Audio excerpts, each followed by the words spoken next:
myself being a twin flame or a twin soul or a kingdom spouse, whatever, you know, your title may be. I'm not really big on titles, but a destined promised relationship that is for the advancement of humanity. Simply put, okay? They have an ego, a false identity. And in a sense, we all have that. We all have a character that we play and that we feel like we're supposed to play. And part of the spiritual journey is to identify who that false character is and to identify who the true self is. And the divine masculine has a difficult time with that, you know. So basically the divine feminine. And this could tie into esoteric principles, the reason why we have feminine and masculine.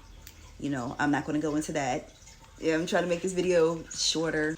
Anyways, so the divine masculine needs the divine feminine, the one that typically awakens first and the one that typically receives like the messages, the confirmation, and they set out on their spiritual journey first. Okay, so it is, for the lack of a better word, her job, once again, is not based on like physical incarnate gender, but her job is to help the masculine to awaken. Before the divine feminine physically entered into the divine masculine's life, there were light bodies, there were angels there to support them, to protect them. This whole journey is not just about having the best marriage or divine partnership ever. Like, oh my gosh, my divine boo.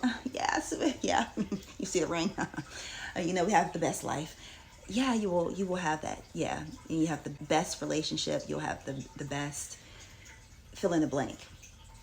Okay, but the overall objective of this relationship, I hear to illustrate the grand design of God, pouring God's spirit out onto the world, to break down any type of normality. And what I mean by that is we have these false identities, we have these false agendas, we have these world systems that are ciphering the life out of people, and we're here through this connection, through first the connection that happens within us, our divine masculine and divine feminine that is already within us, merging together. And with how the way you do that, God uses this other person, the mirror of your soul, to help reflect back to you the things that you need to work on.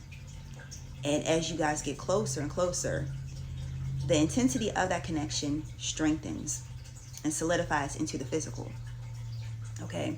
But through that process, you're learning more about yourself and more about the agenda that God has for you and the reason why you were born at this period in time, to the family you were born to, in the country, in the city, the school you went to. All of that was a grand design because you have a specific purpose.